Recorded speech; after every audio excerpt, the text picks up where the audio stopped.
Assalamualaikum dan salam sejahtera murid-murid. Hari ini kita akan sambung lagi bab 1 iaitu standard kandungan 1.5 iaitu ketumpatan. Okay, kita pergi kepada 1.5 dahulu iaitu ketumpatan. Okay, mari murid-murid kita tengok gambar yang cikgu sertakan dekat sini. Okay, apa yang lelaki ni tengah buat?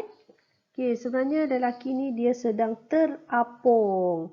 Dia terapung dekat mana? Dia terapung dekat laut mati. Okey, kalau murid-murid nak tahu, laut mati adalah laut yang kalau orang tu tak erti berenang pun, orang tu akan terapung. Okey, apa sebabnya orang ni boleh terapung?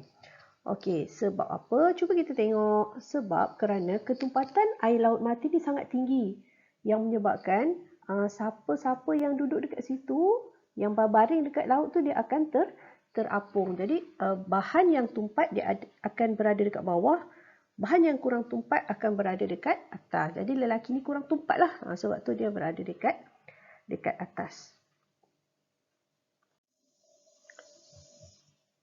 Okey, ketumpatan. Apa dia ketumpatan? Ketumpatan ni kita boleh definisikan sebagai jisim per unit isi padu. Dia punya formula adalah ketumpatan sama dengan jisim dalam gram dibahagikan dengan isi padu dalam sentimeter padu. Jadi unit bagi ketumpatan adalah gram per sentimeter padu. Okey, gambar segitiga dekat bawah ni adalah cara kita nak ingat lah.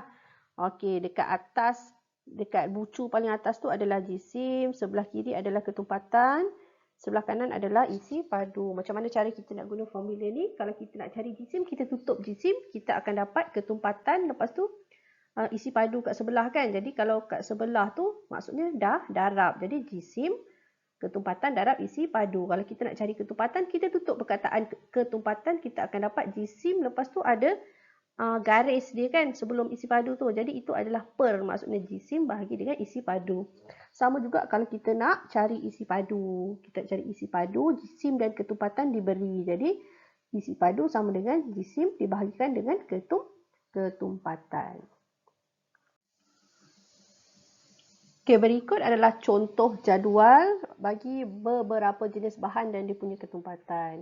Okey, kita tengok dekat situ ada emas, plumbum, kuprum, aluminium, air, gabus, merkuri, air laut, air tulen dan petrol. Ada berbagai ketumpatan. Okey, biasa kita tengok yang logam akan paling tumpat lah. Okey, contoh emas dekat situ adalah yang paling tinggi nilai ketumpatan dia. Jadi dia adalah yang paling tumpat.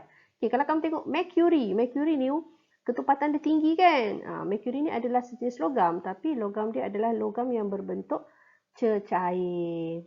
Okay, ni contohlah kamu boleh gunakan sebagai rujukan utama.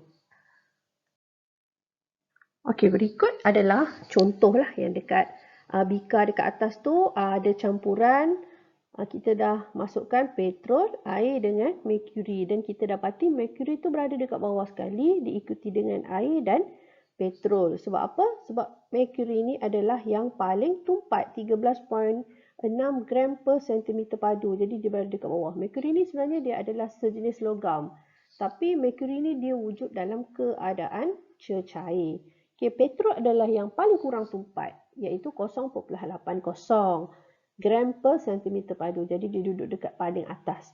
Okay, macam mana kalau pepejal campur dengan air pula yang dekat bawah tu? Ada kuprum, ada air, ada gabus. Semestinya kuprum paling tumpat jadi dia tenggelam dekat dasar air. Tapi gabus ni adalah yang paling kurang ketumpatan dia iaitu 0.24 gram per sentimeter padu. Jadi dia akan berada dekat atas, akan terapung. Okey, silinder penyukat dekat sebelah ni ada beberapa bahan. Bahan-bahan dia adalah yang dekat sebelah tu, tapi cikgu dah label satulah ais. Okey, 5 lagi bahan tu adalah petrol, air, merkuri, gabus, kuprum. Okey, di mana kedudukan dia? Okey, mula-mula kita tengok yang cecair dulu. Yang sebelah kiri tu mestilah cecair kan? Sebab dia menunjukkan bacaan meniskus. Okey, kamu rasa antara cecair tu mana yang berada dekat paling bawah? Okey, yang paling bawah adalah merkuri. Atas merkuri apa? Dia mesti cecair. Okey, atas merkuri yang cecair dahulu. Okey, air. Di atas air, petrol. Okey, yang sebelah kanan tu adalah dia punya pepejal. Okey, kita tengok yang paling bawah dulu yang berada dekat atas merkuri. Dia antara gabus dengan kuprum. Okey, itu adalah Cuprum sebab nilai dia 8.92.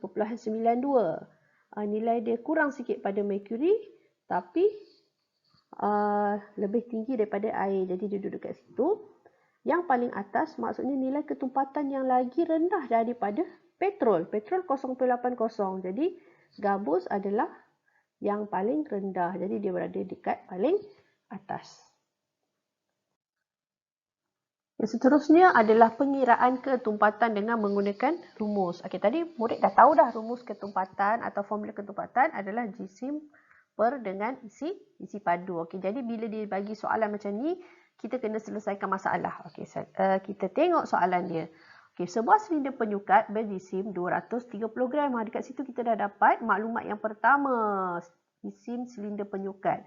Okey, ayat seterusnya, setelah 50 cm padu cecair X dituang ke dalamnya, okey sekarang ni kita dapat nilai kedua. Okey, maklumat kedua iaitu 50 cm padu cecair X yang dituang ke dalam silinder penyukat tadi.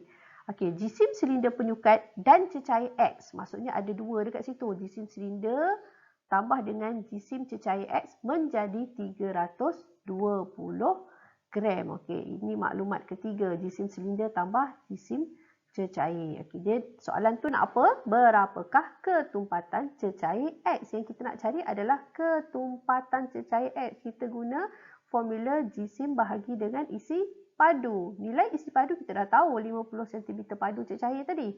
Tapi apakah jisim cecair? Okey, jisim cecair dia tak bagi, tapi kita boleh kira. Caranya 320 gram tadi yang jisim silinder tambah cecair ditolakkan dengan jisim silinder. So, kamu akan dapat nilai 90 gram. Jadi, masukkan 50 cm padu cecair X dan 90 gram ni dalam formula tadi. Jadi, jisim 90 bagi dengan isi padu 50.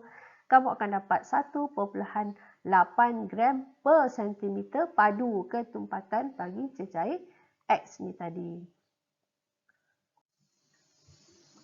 Seterusnya, menentukan ketumpatan objek dengan menggunakan kaedah sesaran air. Okay, yang ni sebenarnya kamu dah belajar dalam unit yang sebelum ni. Cikgu tunjukkan kembali. Okay, kita ada silinder penyukat yang kita isikan dengan air. Ini kita tetapkan sendiri. Okay, kalau objek tu adalah tak sekata, contohnya batu, kita ikat batu tu, kita masukkan dekat dalam silinder penyukat tadi dan kita akan dapat bacaan akhir. Lepas tu, okey, cara kita nak kira isi padu batu, kita tolaklah bacaan akhir, tolak dengan bacaan isi padu awal. Jadi kita dah dapat isi padu batu tu, barulah kita kira dia punya ketumpatan. Okey, ketumpatan adalah jisim batu tadi. Jisim ni kita boleh ukurlah guna neraca. Neraca elektronik, kita bahagikan dengan isi padu tadi. Kita guna kaedah sesaran air tadi kan. Kita bahagi dengan isi padu. Jadi kita akan dapat nilai ketumpatan. Okay, seterusnya perbezaan ketumpatan dalam kehidupan seharian. Ini contoh je lah. Okey, kita tengok yang pertama tu ais dengan air, dah tentunya ais tu akan timbul, akan terapung dekat situ sebab dia kurang tumpat. Okey, contoh yang kedua, belon yang berisi gas helium. Ini biasa belon yang kamu nampak dekat pasar malam, yang dekat parti-parti lah biasa kita guna belon yang macam ni. Jadi sebab dekat dalam tu ada gas helium, sifat dia kurang tumpat berbanding udara yang ada ni dekat persekitaran dia. Jadi dia akan terapung, dia akan naik atas. Okay, contoh yang ketiga adalah kayu balak. Okay, kalau kawasan pembalakan ni dekat dengan sumber sungai, dia dah tak angkut, dah guna lori.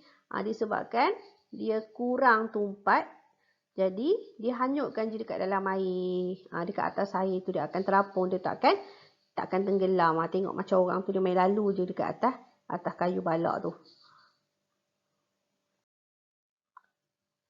Dan yang terakhir sekali adalah inovasi objek, makanan atau minuman menggunakan konsep ketumpatan. Kita tengok dekat sini peniaga-peniaga zaman sekarang ni dah semakin bijak. Jadi dia nak menarik minat atau menarik perhatian dia punya pengunjung-pengunjung dia. Dia buatlah inovasi sikit. Contoh dekat sini teh tarik 3 lapisan. Mula-mula dia tarik dulu teh kosong sampai berbuih. Lepas tu dia masukkan dekat dalam cawan yang dah ada isi gula. Gula tu kan pekat. Jadi disebabkan dia pekat, dia lebih tumpat, kandungan gula dia tinggi, dia akan berada dekat bawah. Bila kita letak air teh yang kita dah tarik tadi, teh tu akan berada di paras yang kedua dan atas sekali adalah dia punya buih. Okey, yang dekat sebelah kanan tu jus minuman berlapis. Okey, yang dekat sebelah lagi contoh dia buat apa? Air, ada ais, ada air tambah gula kan. Okey, lepas tu ada air biasa. Okey, sampai sini sahaja tajuk ketumpatan kita. Jadi cikgu ucapkan terima kasih kepada semua murid yang menonton video cikgu. Kalau murid-murid nak menonton video cikgu kembali, sila ke channel cikgu Fazlina Fazil 83. Sehingga kita jumpa lagi. Bye.